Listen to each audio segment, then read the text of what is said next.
dia que vocês estão perto de ser totalmente felizes. Engraçadinho, né? Eu enchei essa aula que eu dei dia 23 de fevereiro de 2021.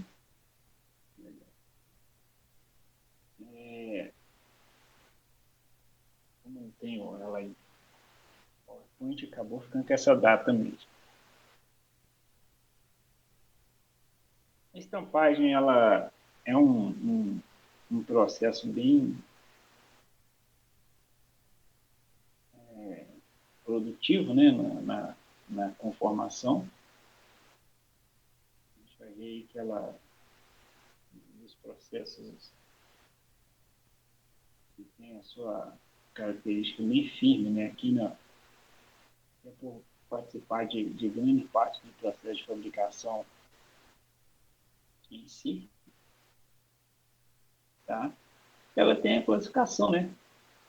Ela tem normalmente, ela até destoa das demais, porque ela tem uma parte dela que é o corte, está dentro do corte, né?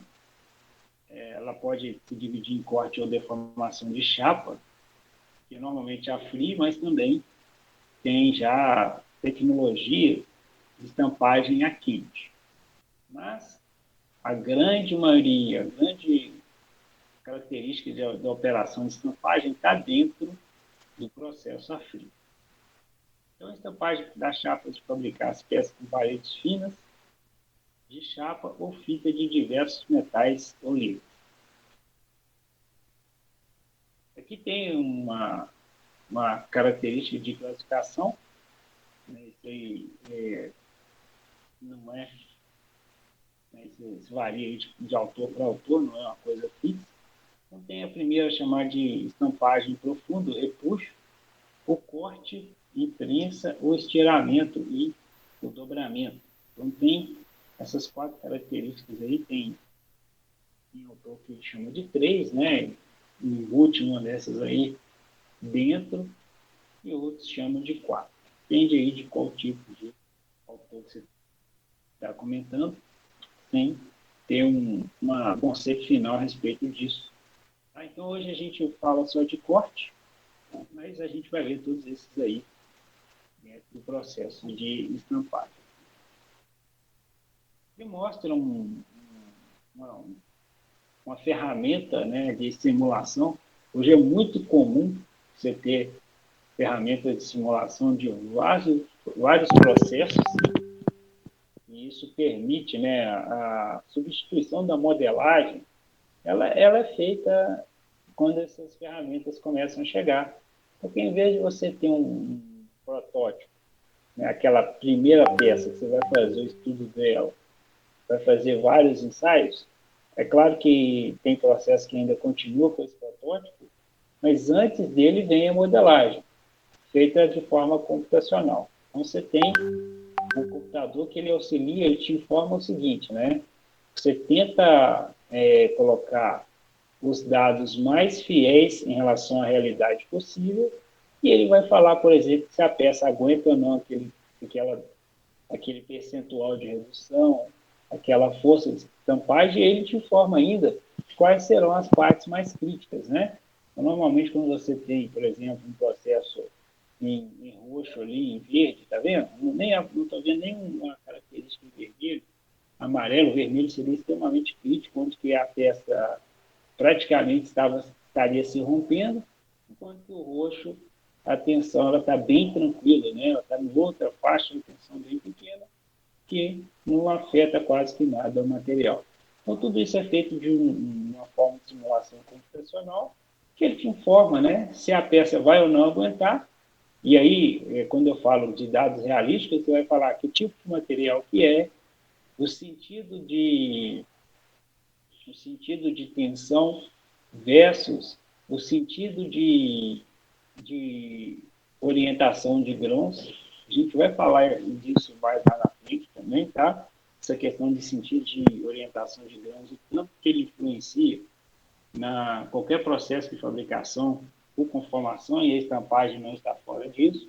E ele te fala, aguenta, não aguenta, partes mais críticas, né? O que você pode fazer ali Como o computador já te dá essa resposta rápida, muitas vezes você faz ali uma parte da peça em que ela tem uma quina, por exemplo, você retira essa quina, ou se existe um abaulamento, um raio, você aumenta esse raio, a resposta já fica diferente.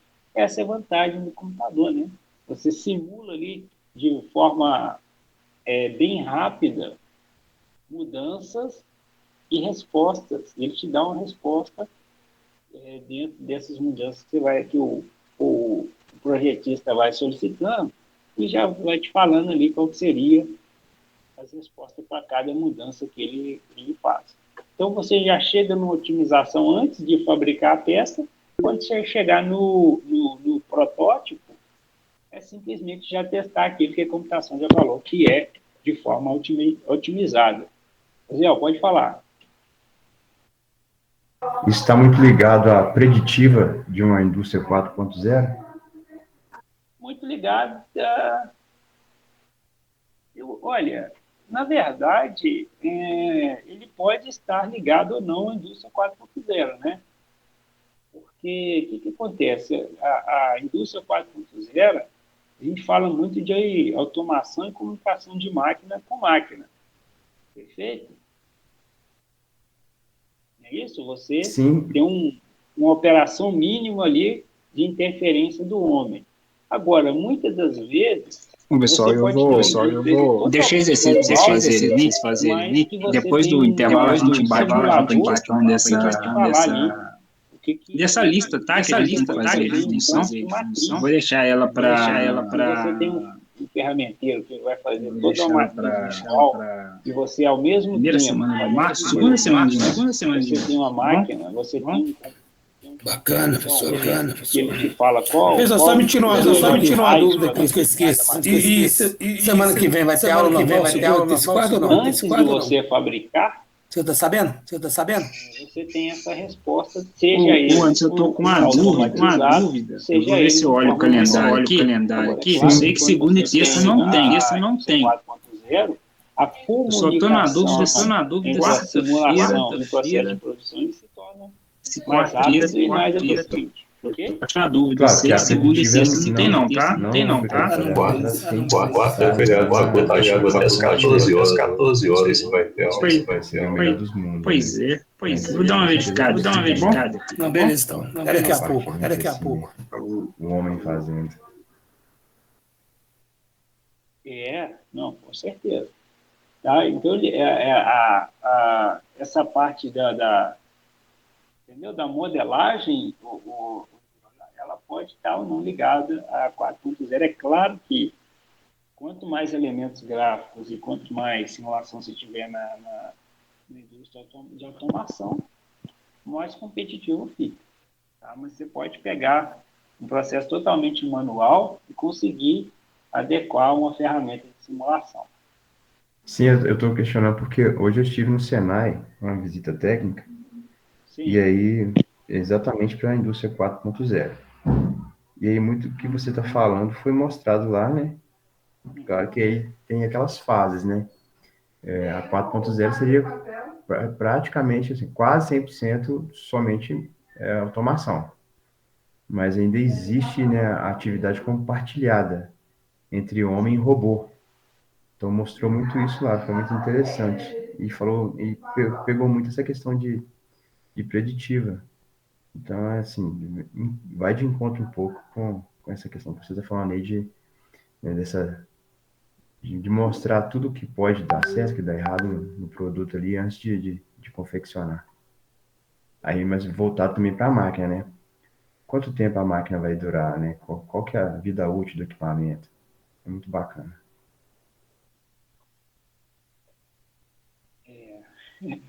E no caso da preditiva, né, o José colocou interessante aí, que a preditiva você tem vários monitoramentos, né? Então, quando se fala da questão da manutenção, por exemplo, preditiva, é que você vai ter várias formas de monitorar, né, vários sensores, vai monitorando ali o respectivo desgaste da máquina. Cara, uma coisa que está aí batendo na porta, né? Que coisa. Bom, legal.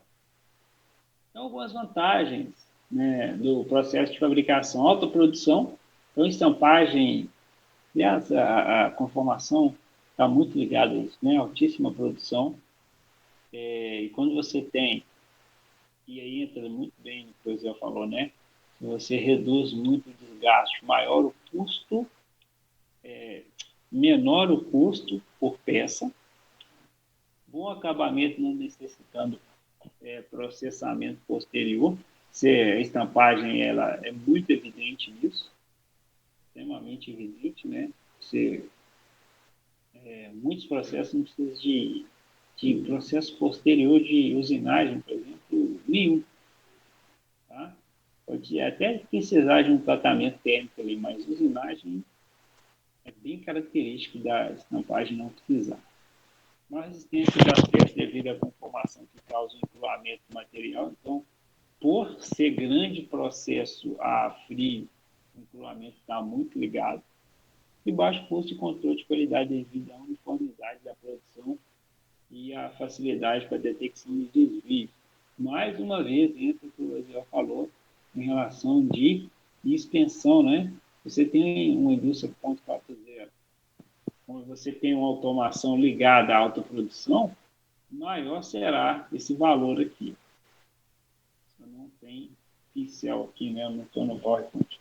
Mas pega esse primeiro item, autoprodução, e liga ele, né? Com detecção de desvios de extensão feita por equipamento, esse valor eleva-se mais ainda. Aqui mostra uma matriz. Então, a ferramentaria, né? Então, aquele homem que é quase que um artesão para fabricar esse processo. Cara, realmente, né? Pega aí a época da lima, todo mundo conhece a lima, né? Já fizeram aí o processo de limagem de peças, né? Muito bom. Muito bom, né? Pegar uma peça e deixá-la no esquadro com a lima. Então, ele realmente tem ferramentas manuais para fabricar isso aí. É claro que hoje a gente começa esse tipo de questão de ferramenta manual, ela diminui muito, né? Hoje a gente tem processos de usinagem, centros de usinagem, para fabricar isso aí. Então, você tem centros de usinagem para fabricar. De qualquer forma, ainda assim, é um material, pelo tipo de material que tem que ser feito, né? Pelo material que tem que ser utilizado aí, que são materiais com alta resistência ao desgaste. Como a forma que ele é produzido, seja por um torno, né, ou por uma fresa, vamos dizer assim, que é melhor, mais aplicável, né? Ou por manual, essa ferramenta é cara. Essa ferramenta inicial por si, a prensa, né? A matriz inicial é cara. E o que compensa? Né? Se a gente volta aqui nas vantagens, a alta produção é que compensa o custo inicial disso aí. Tá, gente? Então, aqui tem uma matriz que vai sair a peça a partir disso. Tem guias, tem slide mostrando aí alguns elementos disso, né? A partir daí que vai ficar uma chapa entre a matriz superior e inferior, ou seja, entre essas duas peças aí vai ficar uma chapa que vai ser dobrada ou vai ser cortada, e aí vai ter um formato final. Quanto maior o número para uma matriz fabricada, menor, mais reduzido vai ser o custo, tá? Aqui não vai movimentar, né, professor? Sim, perdi o PowerPoint disso aqui. Mas, Maxwell, tá aí? Deixa eu mandar o link desse slide para você aí agora. Sim, professor, pode mandar.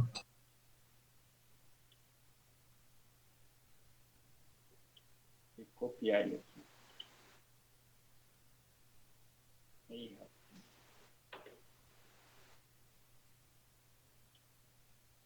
Só um minutinho aqui.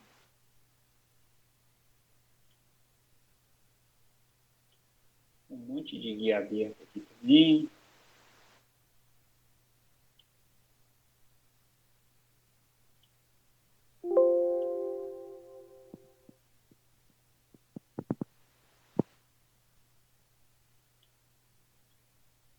Esse treino aí, porque vocês já estão querendo implantar lá.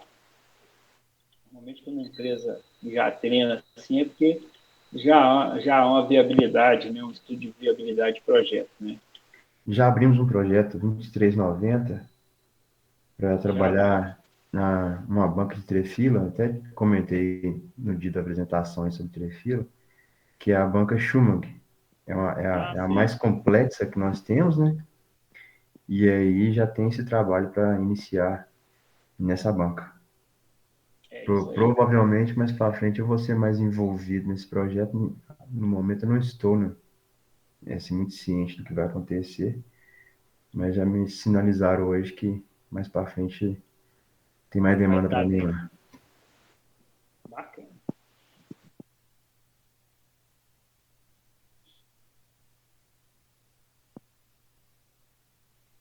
O professor Cássio mostrou para vocês essa questão da 4.0? Alguma coisa ou não? Nós tivemos uma palestra no segundo módulo. Ok. Que bom. A palestra é muito boa a respeito disso, né? E que vem por aí? Marcelo, deixa eu parar de compartilhar aqui. Acho que eu mandei no chat já. Vou ver contigo.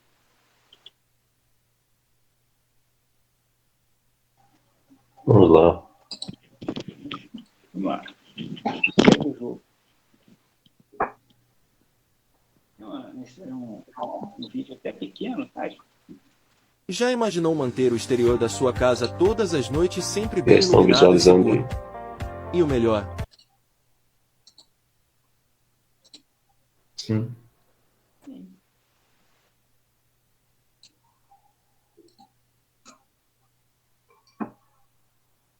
Santana, né? Quem fez esse carro?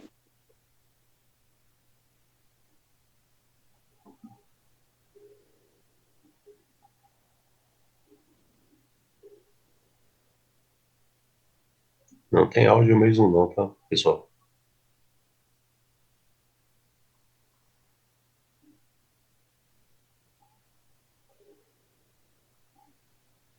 Aí, olha que interessante, né? As partes da matriz, né? Um vídeo pequeno, mas acho que ele ilustra muito bem que vai ter uma parte que está envolvido um processo de corte e um processo de estampagem rasa, né? Da chapa, tá? Só não lembrava que não tinha música, não tinha preparado, né? Uma música para me cantar aqui. Agora, no momento, não estou psicologicamente preparado para cantar. Não faça isso. Não faça isso. Ainda mais das 21 às 33, né? Ah, que legal. Então, tem os guias direitinho das matrizes, a parte superior e inferior dela. E vai ser inserida ali a chapa posteriormente, né?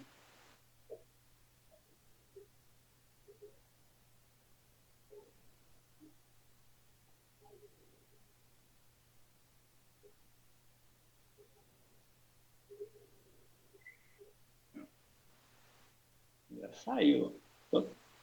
A 4.0 aí vai chegar daqui de navio. Olha que legal.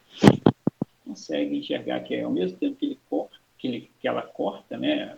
O projeto dela foi para cortar e já para fazer ali um perfil de acordo com o negativo da matriz, tá? E a tampagem é fria.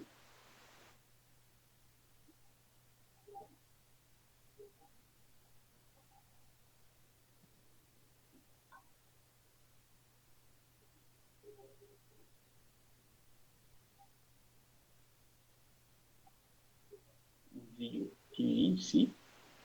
Vou mostrar a vocês aí o que é aqui. a gente tem o conceito inicial.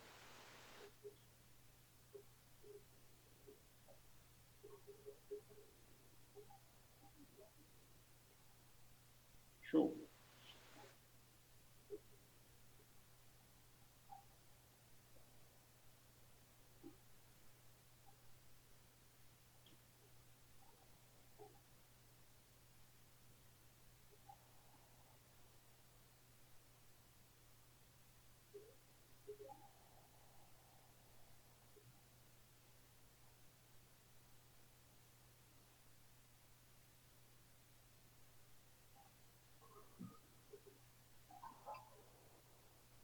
Qualquer coisa, manda um e-mail para esse cara aí, Marcos, underline Betel. Brincadeira.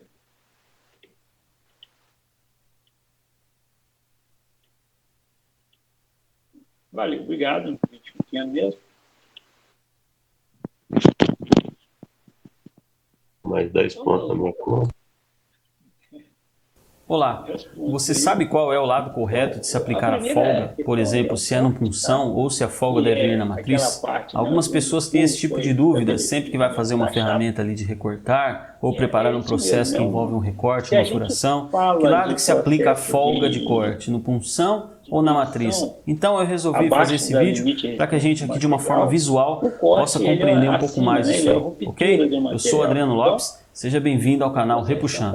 O corte é o único que destoa totalmente da informação, mas ele está classificado dentro, tá? Então, tem que separar. A folga deve estar no punção ou na matriz? Vamos falar sobre isso e para isso eu gostaria de compartilhar com você aqui a tela do meu computador para a gente poder enxergar isso melhor, ok? Vamos lá? Então tá bom, olha só pessoal, aplicar folga na matriz ou no punção? Eis a questão, vamos lá. Aqui a gente tem um exemplo do que seria o básico ali, né? De uma ferramentinha de recortar ou de furar. Olha só, temos um punção ali, a matriz, e aqui essa parte em preto aqui seria a nossa chapa, né? Uma chapa grossa aqui, só para a gente poder enxergar bem. Então, olha lá, a cinemática, bem simples, começa a ver ali o cisalhamento e a penetração completa ali do punção na matriz e destacou ali o nosso retalhozinho ali ou produto, depende se quem cai é o produto ou se quem está caindo é o retalho e o produto está aqui em cima, a gente já vai falar disso. O que acontece aqui? Acontece que entre o punção e a matriz tem que ter essa folga aqui, certo? É claro que aqui está desenhado de uma forma exagerada para que a gente consiga enxergar. Essa folga aqui geralmente ela é uma folga pequena. Em alguns casos nem folga existe, né? Quando se fala em fine blanking, por exemplo, quem trabalha aí com fine blanking sabe que essa folga aqui ela praticamente não existe em alguns casos. O punção ele acaba trefilando aqui na matriz. Mas a forma tradicional de acontecer o cisalhamento é com uma folga entre punção e matriz. O que acontece aqui então, pessoal? Aqui nós podemos enxergar a folga entre o punção e a matriz. Essa folga entre punção e matriz, ela é responsável pelo estouro da chapa. O que significa isso?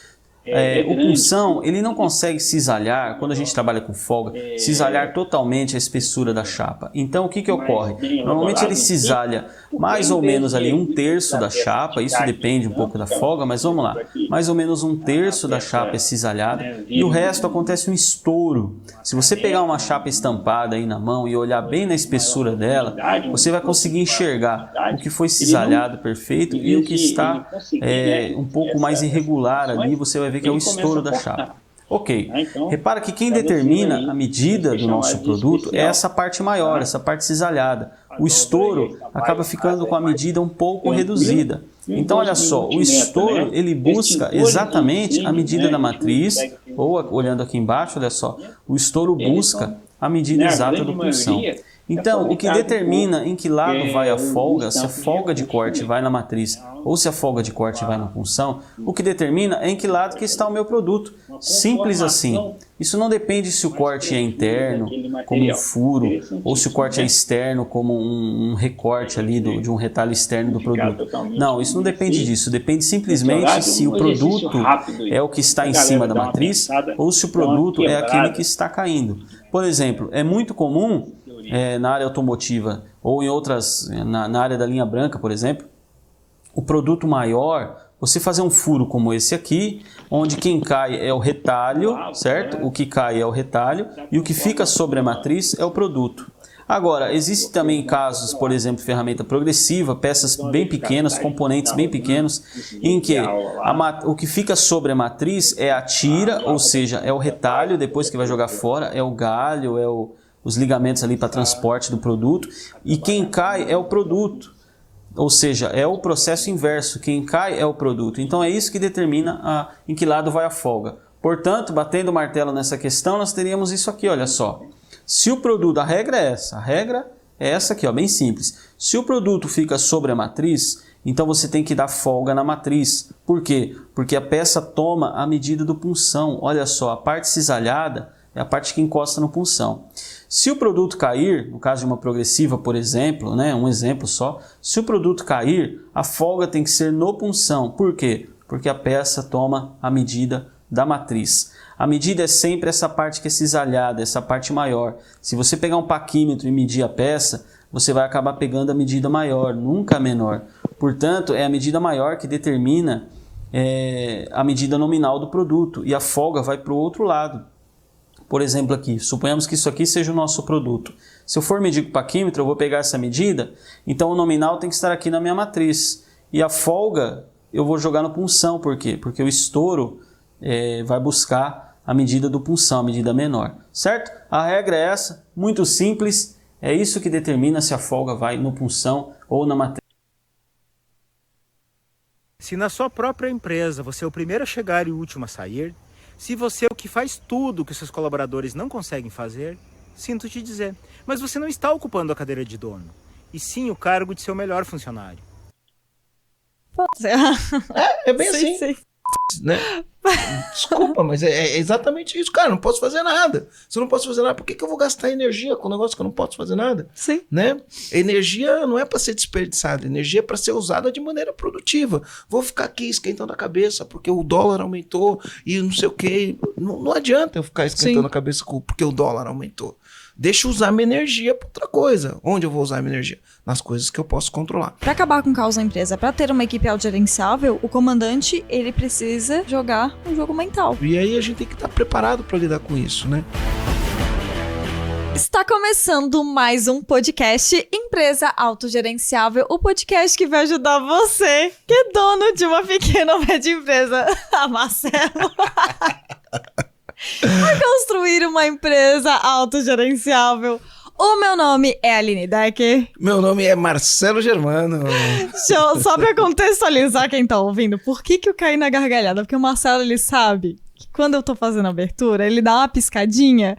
Não dá, cara. Tem gatilho pro vídeo de podcast que a gente fez. Tem uma ancoragem, né? O vídeo de podcast, o vídeo de benchmarking que a gente fez, que, cara, a gente se mija de rir no início. Enfim, né? Vamos lá. Toda vez que eu pisco, dá uma ancoragem, né? Dá. E aí eu volto pra esse vídeo, é sério. Eu caí na gargalhada no início do vídeo, é uma gargalhada muito verdadeira. É uma memória boa, né? Muito. Bom, mas no episódio de hoje, então, a gente vai falar um pouco sobre o jogo mental do empresário.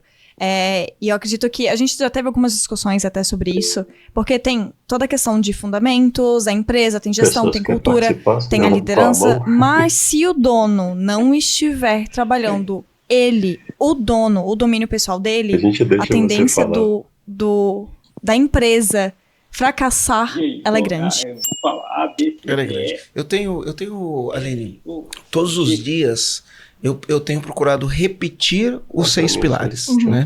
Então, eu gosto de falar o seguinte: você nunca vai construir uma casa pelo telhado, você sempre vai construir uma casa pelos fundamentos, começando pelo alicerce. Então, você precisa de fundamentos. Se os fundamentos estiverem bem feitos, o alicerce estiver bem feito, você vai levantar a parede, vai colocar o telhado e vai dar bom. Agora, se os fundamentos não estiverem sólidos, implantados, enraizados, você vai levantar a parede vai rachar, você vai colocar o telhado vai cair. Né? Não tem jeito, é até físico, né? Físico e matemático. Então a gente tem que olhar para os fundamentos. E quando a gente pensa numa empresa, quais são os fundamentos? E eu venho repetindo isso todo dia. Sabe por que eu repito todo dia? Por quê? Porque a repetição cria crenças, primeiro, antes de mais nada. E água mole em pedra dura, tanto bate até que fura, né? De tanto você repetir, entra na cabeça das pessoas. Perfeito. Né? Então, todo dia de manhã eu repito. Aí, às vezes, eu olho e falo assim, nossa, de novo, eu vou repetir. Isso é 5 minutos repetindo a mesma coisa, né? Então, eu repito. Quanto mais eu repito, mais a pessoa toma consciência daquilo e mais aquilo vai ter um impacto na vida dela, de mudar a vida dela e melhorar a vida dela. Mas eu me sinto orgulhosa de você estar repetindo todo dia, porque tu lembra quando a gente estava estudando sobre posicionamento, na época que a gente estava falando, começando a defender a empresa sem caos, uma das frases que a gente viu é que o líder desse movimento, ele não poderia se cansar de repetir sempre a mesma coisa, porque tem sempre gente nova, e provavelmente tem pessoas aqui entrando nesse episódio agora, que não ouviu nenhum outro, ele tá caindo de paraquedas nesse agora, e essa pessoa nova, ela tem que entender os fundamentos de uma empresa sem caos também. E para criar uma equipe que funciona, uma equipe autogerenciável, se você não tiver os fundamentos sólidos, não acontece. Então, entre os fundamentos, que são 6 fundamentos, se quiser pegar caneta, papel, anotar, fazer sua cola e depois aproveitar para postar num stories e marcar os 6 fundamentos, ou, né, se você quiser compartilhar isso, já aproveita para compartilhar, né, esse podcast, curtir, dar joinha, se inscrever no canal do YouTube e tudo Primeiro mais. Só compartilha, né? Só compartilha. Primeiro só compartilha. Depois a gente dá os outros comandos. Legal. Então, o que acontece? Primeiro pilar. Eu acho esse é o primeiro, né? Eu coloquei na ordem primeiro. Domínio pessoal. Né? A empresa é um reflexo do dono. A diferença de uma empresa de sucesso e uma empresa que não tem sucesso é o dono. Pro bem ou pro mal, ela é o dono. Ah, tem cara que tem sorte? Tem muitos poucos. Né? Tem muita competência para fazer acontecer. A diferença é o dono. Segundo pilar, cultura, né? Como que as coisas acontecem nessa empresa? Como que essa empresa funciona? As pessoas nessa empresa estão comprometidas em entregar, estão comprometidas com o resultado, com inovação, com crescimento, vestem a camisa? Isso é cultura, o jeito que ela funciona. Ou nessa empresa tem descaso, ninguém está nem aí para nada, é uma empresa que se repete, pessoas desanimadas, né? Isso faz parte da cultura. Liderança, você não constrói uma cultura, né? Com um líder meia boca, com um líder fraco. É o líder que manda na tudo. O líder que é líder, ele bate meta com o time fazendo certo. Para bater meta, tem que estabelecer meta, tem que ter organograma, tem que conversar com as pessoas, tem que liderar as pessoas, tem que dar clareza para as pessoas, né? Tem que falar qual é o plano, quais são as ações que vai fazer para bater meta. Com o time, envolve as pessoas, engaja as pessoas, contrata a pessoa certa, demite as pessoas certas, né? Como assim demite as pessoas certas? As pessoas certas, para serem demitidas, precisam serem demitidas, né? Então, contrata as pessoas certas, promove as pessoas certas e demite as pessoas certas para serem demitidas. Então, com o time, né? E fazendo certo, a gente entra para uma questão de integridade, de ética, de respeito aos valores, fazendo certo, fazendo as coisas certas, né? O certo é certo mesmo que ninguém esteja fazendo, e o errado é errado mesmo que todo mundo esteja fazendo. Então, cultura, domínio pessoal, cultura, liderança, gestão. Cara, não tem como uma empresa não ter gestão, né? Tem que ter gestão, meta, plano de ação, execução, indicadores. O que não é medido não pode ser gerenciado. Né? E aí, no dia a dia, você tem que fazer a gestão do seu negócio. O dono de empresa que fica no operacional, 90% deles não fazem gestão. Não sabe o que está acontecendo na própria empresa. Aí tem que ter um outro pilar, finanças. Não se constrói riqueza sem gestão financeira. Faturamento é vaidade, lucro é sanidade, caixa é rei e a gestão é a rainha disso tudo. Né? Então, se você não tiver gestão financeira na sua empresa, não rola. E o que tem de empresa que não tem gestão financeira é o que mais eu vejo acontecer. E por fim, tração, né? Não existe empresa sem cliente. Então você precisa atrair clientes, converter eles em clientes e fazer com que eles continuem comprando você ao longo da vida. Se você fizer esses 6 pilares bem feitos, você tem tudo que você precisa para ter uma empresa sem caos, uma empresa que cresça, né? E uma empresa que te dê as 4 liberdades. Liberdade de tempo, liberdade de dinheiro, de relacionamento e de propósito. Então essa é a nossa dinâmica. E hoje a gente vai falar de o jogo mental que todo empresário precisa ter, porque ele faz parte do primeiro pilar, domínio pessoal. Perfeito, e hoje a gente vai compartilhar aqui uma ferramenta, que é o CRAD, que é uma ferramenta que a gente entrega. Cara, eu acho ela bem massa, Marcelo. Eu acho ela bem massa, assim, a primeira vez que eu vi foi aqui no EAG, com certeza, e eu acho ela bem massa, é uma ferramenta que a gente entrega para os comandantes na aula magna, né, porque antes mesmo do comandante entrar na jornada da imersão, a jornada dele começa antes, né? Porque a imersão são 3 dias, mas ele começa a jornada dele de acabar com o caos. Ele começa 30 dias, porém, até às vezes antes, com acesso à área de membros. E aí, nessa aula magna, é o momento onde a gente trabalha o domínio pessoal, além de mostrar toda a jornada.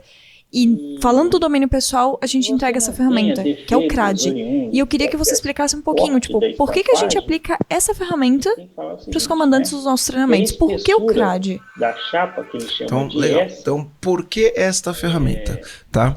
Em 2014, pensa, né? Eu abri minha primeira empresa em 96. 2014 já tinha 18 anos de estrada, um caminho com sucessos e fracassos, com picos e vales, né?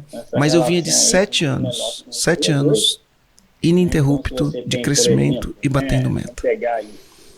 E a vida mudou, né? Ganhei dinheiro, casa boa, carro bom, vida boa, fui morar nos Estados Unidos, mudei para Florianópolis e vinha numa pegada de 7 anos crescendo, tendo resultado e melhorando cada vez mais a minha vida. E eu passei a acreditar naquele momento que eu tinha a fórmula de sucesso. Ou seja, eu pensava assim, cara, se eu continuar fazendo o que eu sempre fiz, eu vou continuar crescendo e é isso. Se eu continuar fazendo o que eu sempre fiz, eu vou continuar crescendo, vou continuar ganhando dinheiro, né? E é isso. Eu acreditava nisso, né? Por quê? Primeiro, sempre prezei pela qualidade naquilo que eu fazia.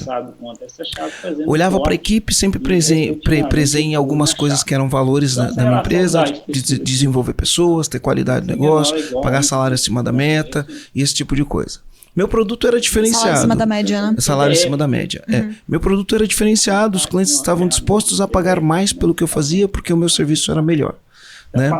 Tinha relacionamento muito bom com todos os clientes em todos os níveis, desde o peão até o CEO da empresa. Excelente relacionamento com todo mundo. E a nossa pegada era essa, né? Vamos fazendo as coisas bem feitas que tudo vai dar certo. Acreditava nisso, acreditava que eu tinha a fórmula de sucesso. Tem a fórmula de sucesso. 2014 entrou, 2014 e 2015. Tá? 2015, na verdade, 2015 entrou. 2014 eu tive um problema, 2015 entrou e ele me deu um chacoalhão. Me deu um chacoalhão. E eu tive um chacoalhão em 2014 por erro e o outro chacoalhão por um fator externo, pelo mercado, né? E eu tomei um chacoalhão. Tomei um chacoalhão que me mostrou que, cara, não existe nada garantido. Tem nada garantido. Se você continuar fazendo o que você está fazendo, as coisas mudam, né? As injustiças acontecem ou não, né? Você tem que entender o que é uma injustiça ou não, e tua vida muda de um dia para a noite. E neste momento, eu precisava de ferramentas, né? Para sair do problema. Sim. E a ferramenta que eu usei naquele momento foi o CRAD, né? Então, foi uma ferramenta que eu usei, que eu apliquei, que mudou meu jogo, que fez eu continuar no jogo, né? E só para você ter uma ideia, né? Uma das coisas que aconteceu em 2015, né, a gente perdeu um cliente. O Brasil estava em crise, uma crise gigantesca. As grandes empresas começaram a fazer ajustes, né? A gente trabalha com grandes empresas, a gente tinha um grande cliente. Esse cliente a gente faturava 5 milhões de reais. No ano de 2014 a gente tinha faturado 4 milhões e 500 com este cliente, só com este cliente, e a previsão com este cliente era faturar 5 milhões no ano de 2015, né? Por conta da situação financeira, por conta da crise, né? Houve troca de diretoria na empresa e aí entrou uma diretoria nova e aí ela pegou e falou, bom, a gente precisa reduzir custo, vamos fazer uma licitação e vamos reduzir custo, né? E aí fizeram a licitação e aí o nosso custo, a gente estava numa margem de orçamento que a gente já não reajustava há 4 anos, sem reajustar valor. Com esse cliente, né? Com este cliente, né? Uma inflação comendo solto e o cliente queria 40% de redução no valor. Impossível, a gente não tem 40% de margem, né? Mas enfim, aí o cliente bota pressão, a gente na arrogância falava, cara, ninguém vai fazer o que a gente faz para esse cliente, né? E na verdade ninguém fez até hoje o que a gente fazia por esse cliente. Mas entrou 2015 e o cliente cancelou o contrato porque a gente não fez os 30% a 40% de desconto. E quando você perde 5 milhões de faturamento na empresa, você não perde 5 milhões de despesa do dia para a noite. Sim. Aliás, né, a gente àquela altura do campeonato com 150 funcionários, perdendo essa receita, a gente ia ter que demitir 50. A gente ia ter não, né? A gente demitiu 50 numa pancada, né? Quando você demite 50 funcionários, o seu custo sobe, né? Então eu estava numa mudança, mudando de um prédio para o outro, onde a gente ia investir R$1 milhão numa mudança, tremendo investimento. que é realizada na a gente perde 5 milhões de faturamento, aumenta a nossa despesa, além da mudança, aumenta a nossa despesa num monte de rescisão, e aí a empresa entrou numa espiral, né? Numa espiral. E aí eu preciso de ferramenta para sair disso. Não dá para eu trabalhar sem ferramenta. E a ferramenta que a gente usou foi o CRAD. Por isso que eu gosto dela tanto, né? Ela manteve a gente no jogo. Ela manteve. Para você ter uma ideia, Aline, olha só como ela manteve a gente no jogo. A gente teve 14 meses consecutivos de prejuízo. 14 meses consecutivos de prejuízo. E quando eu falo prejuízo, né, na empresa do porte da nossa, a gente tinha em média R$200 mil por mês de prejuízo. 14 meses, você vê que foi 3 milhões. Foi pelo ralo, porque a gente teve que fazer reengenharia, reajustar uma série de coisas, controlar custos. E é trabalho duro, né? Trabalho duro. 14 meses para a gente voltar para o ponto de equilíbrio, para daí em diante a gente seguir em frente e voltar para o lucro, não sei o quê. Depois tomamos outras pancadas. Mas o jogo seguiu, né? Nossa empresa cresceu, ela está ali hoje, se recuperou, né? Faz parte do jogo. Mas a ferramenta que foi fundamental foi essa. Então, por isso que eu gosto dessa ferramenta. É uma ferramenta que eu testei, que eu validei, é uma ferramenta de campo de batalha.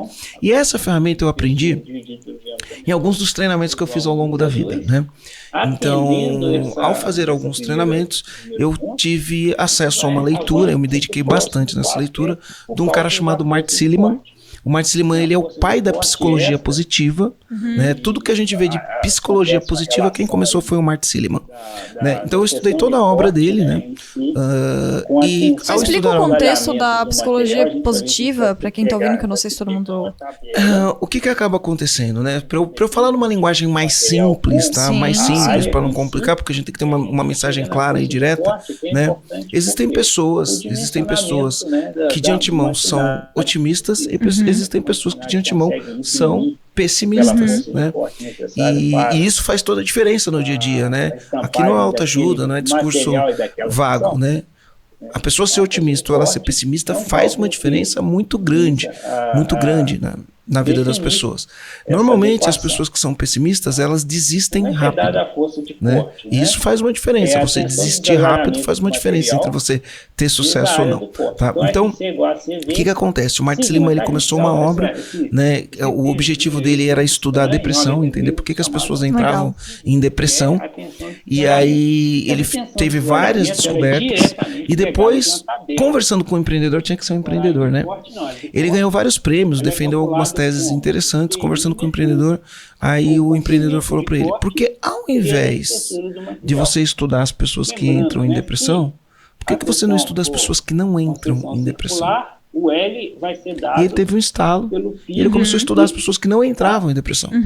Né? E as pessoas que não entravam em depressão eram as pessoas positivas. Né? As pessoas otimistas. Né? E essas pessoas tinham um jeito de funcionar diferente. Então está muito ligado ao o jeito de pensar e o jeito de funcionar. E aí ele começou toda essa teoria. Então eu fui um pouquinho mais fundo. Né? Não, mas legal, eu tô aprendendo aqui, porque eu não tinha conhecimento do que estava por trás, então, legal. Então, por isso que vem a psicologia positiva. Entendi. E a base da psicologia positiva, ele fala o seguinte, tem um negócio que ele chama estilo explanatório. Aí depende muito de como se traduz, né? Vai ficar estilo explanatório ou estilo explicativo. Tá? Estilo explanatório ou estilo explicativo. O que é o estilo explanatório ou estilo explicativo? É a maneira que você explica para você qualquer coisa que acontece.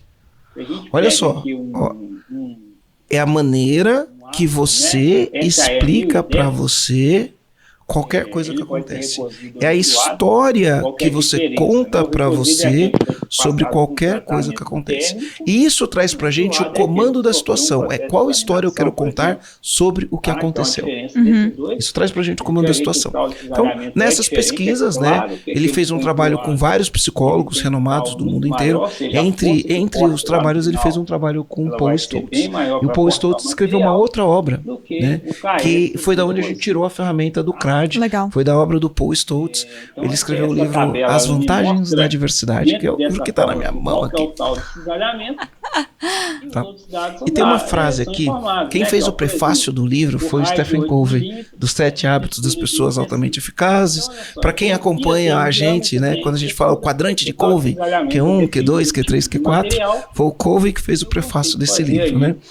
E olha o que ele fala no prefácio. Ele fala assim, ó, entre o estímulo e a resposta. A gente fez um podcast aqui com o Wendel Carvalho, né? E o Wendel Carvalho falou um pouco disso de outra maneira. Ele falou isso. Ele fala assim, ó, entre o estímulo e a resposta há um espaço. Entre o fato que aconteceu, que é o estímulo, e a resposta, existe um espaço. Nesse espaço se localizam a liberdade, olha que forte a palavra. Nesse espaço se localizam a liberdade e o poder de mudar. Você queria ter dado aula de matemática para a gente, né? Não é possível tanto cálculo que você arruma, Jesus Cristo. Não, mas eu tirei tanto cálculo da conformação de vocês, né? Só estampagem que não tem jeito mesmo. Ó, laminação tinha um cálculo, eu tirei. Perfilação tinha um cálculo de percentual de redução, eu tirei. O forjamento tem um cálculo de forjamento que eu tirei.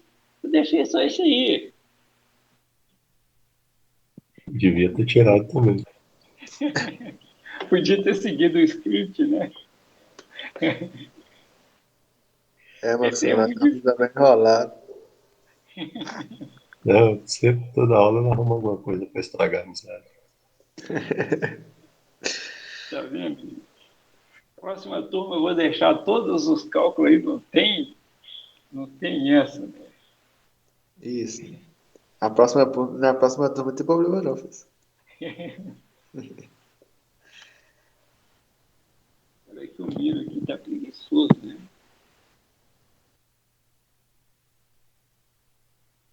Eu tinha achado outro quadro. Eu já falei, professor, você nunca mais vai achar uma turma como essa. Vocês são muito feros. Realmente não tá fácil não, viu?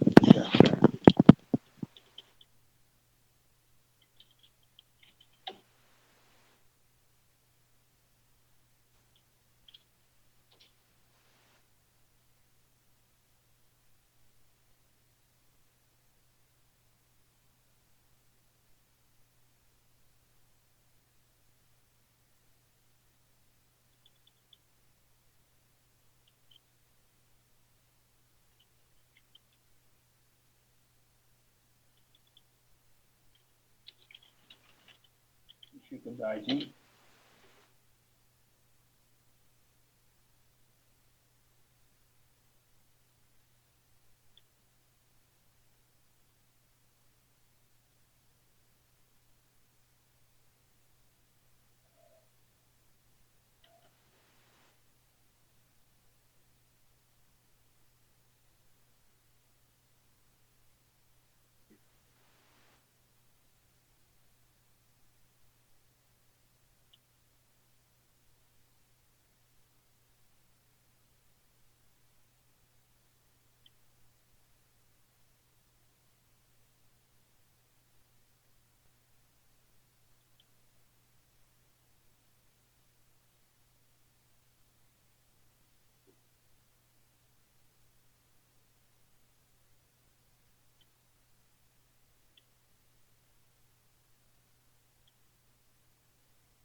Não, que dificuldade.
Essa agora não.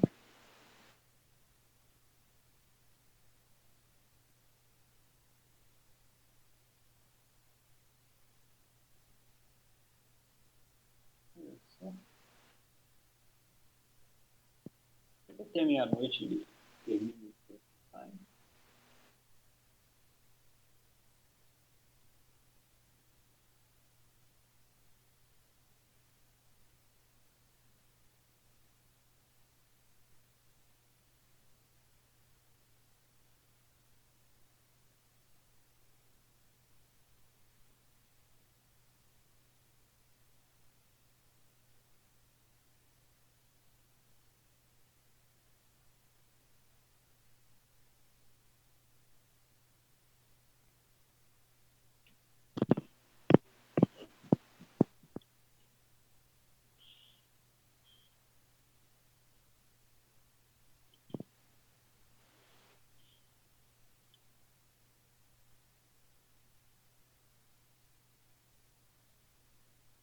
Muitas contas, né? Nesse quadro.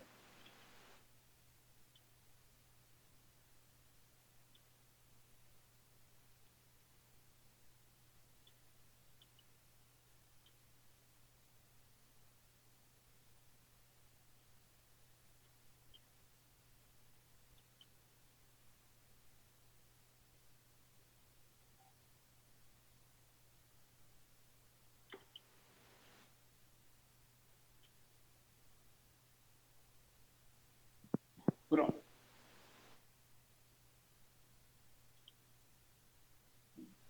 Apareceu mais conta.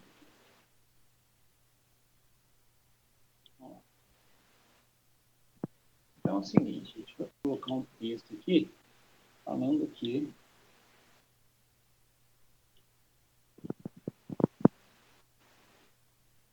colar, né? Melhor.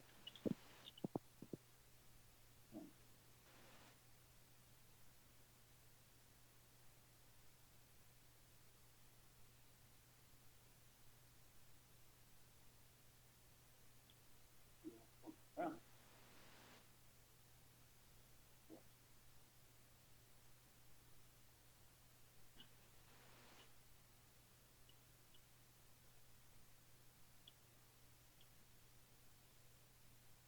Para a gente lembrar que a força de corte que a gente pode usar, se for um corte circular, fica I vezes D vezes esse tal de cisalhamento. Lembrando, né? O perímetro ele varia muito dependendo da figura geométrica. Uma função circular, e sem a força de corte vai ser π vezes D vezes L esse tal de cisalhamento. Se for um quadrado, por exemplo, esse π vezes D some e fica L vezes L, ou L ao quadrado. Então depende aí da figura geométrica, né? Para a gente calcular a área do perímetro. Então, quando a gente pega o primeiro aqui, ó, material 1, né? Então, o exercício pedindo material 1 aqui. Deixa eu levar o exercício para cá também, porque vocês não estão mais no slide, né? Nós não estamos mais no slide, então só o quadro. Okay. Bom, deixa eu ampliar a imagem aqui do 1.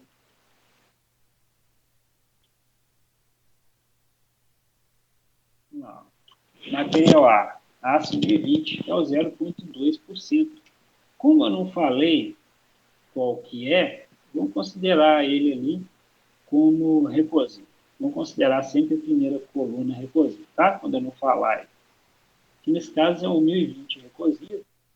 Então a gente sabe que o tal de cisalhamento dele vai ser retirado da tabela. Vai ser retirado da tabela. Cadê você?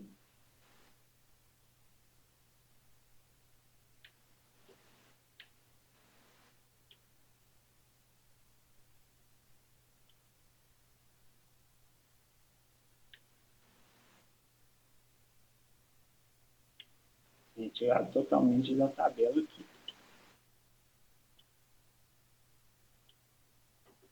Aqui, ó.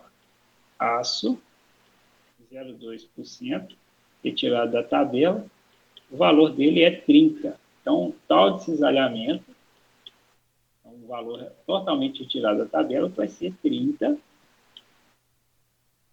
para tal quilograma força por milímetro ao quadrado. Ok? Então, essa parte da fórmula, ela é retirada diretamente. Ó. Milímetro ao quadrado. Ok? O que fala a fórmula aqui? Ó? Força de corte igual a π vezes d vezes E vezes tal de cisalhamento. O tal de cisalhamento a gente tirou da tabela. A espessura é 1,16. E o raio é 8. Se o raio é 8, o diâmetro vale o dobro, né? O diâmetro vale 16. Então tem que tomar um cuidado com o que aí, né? A espessura. A espessura está em polegadas e os dados todos estão em milímetros. Então a gente tem que pegar essa espessura que está em polegadas e transformar ela em milímetros. Mas isso nós já sabemos fazer, né, com a metodologia, que é simplesmente pegar 1 dividir por 16 e multiplicar por 25,4, a gente vai ter a espessura do material. Vamos lá, o calculador aqui, com preguiça de trabalhar comigo. Pode tirar, né? Abriu aqui. Então, 1 dividido por 16. Opa, errado aqui. 1 dividido por 16 vezes 25,4. Eu tenho 1, vou colocar 1,59. 1,59 milímetros. Fica parecendo 2, né? Eu deixei direito.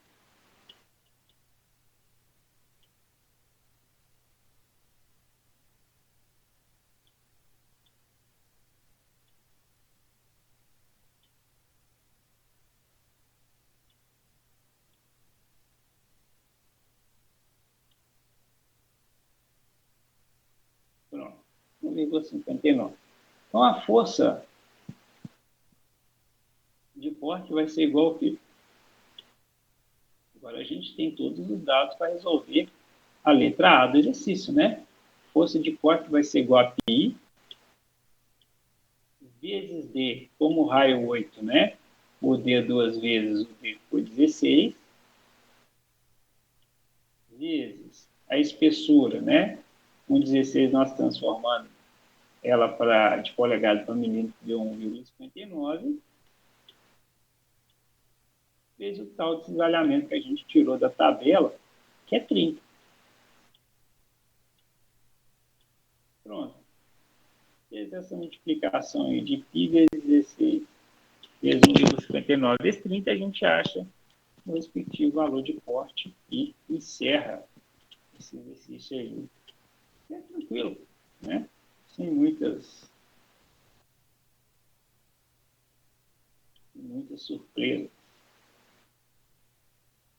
Aqui, opa, calculadora sumiu.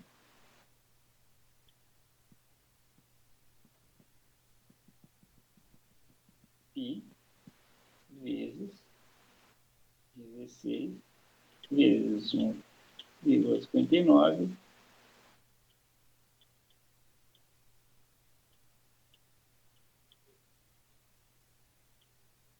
vezes 30. Aí, força de corte pequenininha.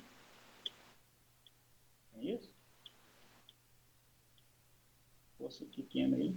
2.397.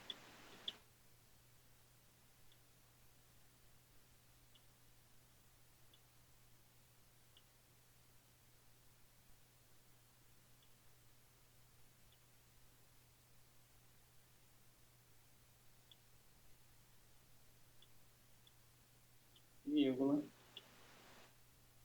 7 kg de força.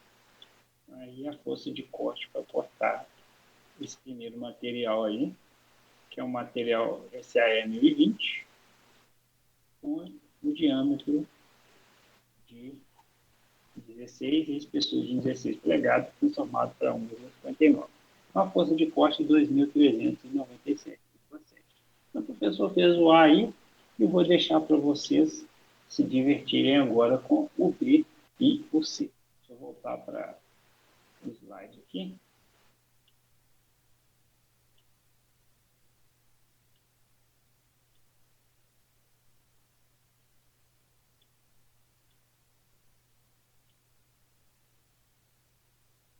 Mas dá para a gente fechar corte hoje.